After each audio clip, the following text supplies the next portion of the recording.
धेमाजि जिल्लानि दुलाराय बर' फरायसा आफादनि गाहाय नेहाथारि उदांबि बड'सा आरो मावख' नेहाथारि अजय औवारिमोनखौ सिनाय मोनै दुथांफोरा एक्सिडेन्ट खालामलांदों।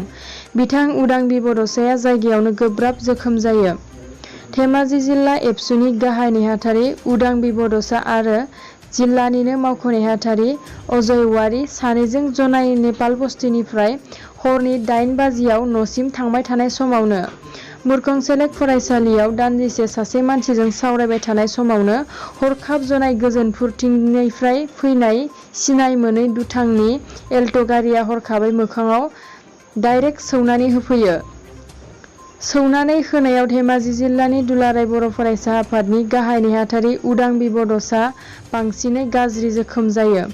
मिथिनो मोननाय बादिब्ला आगदा आखाइया गनानै दं। बिथां उदांबि बड'साखौ लोगो लोगो जनाय देहा फाहामसालियाव थिसननाय जादोंब्लाबो बिथांनि गोब्राब जोखोम जानायखौ मोजां फाहामथाय होनो अरुणाचल प्रदेश पासिघाटआव लांनाय जादोंमोन।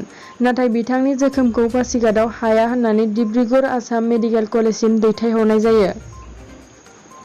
दिनै धेमाजि जिल्ला दुलाराय बर' फरायसा आफादनि आफादगिरि तेनजिं जिल्लानि बोसोनगिरि शिबराम बसुमतारि जिल्लानि बायदि बायदि बिबानाव थानाय दैदेनगिरि बिथांमोना डिब्रुगड़ देहा फाहामसालियाव नुजाहैयो।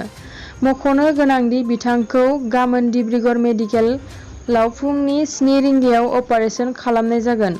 मोनसे खोथाखौ बुंनो नांगोनदि दुथां एल्ट' गारि सालायगिरिया सौनाय लोगो लोगो जोखोम जानाय सुबुंखौ बोखांनो नागारै गारनानै खारो। जाथाय जानाय जायगायाव लोगो लोगो थागिबि सुबुंफोरा नुजाथिनानै सौग्रावनाय गारिखौ लाखिनो नाजाब्लाबो लाखिनो हायाखै।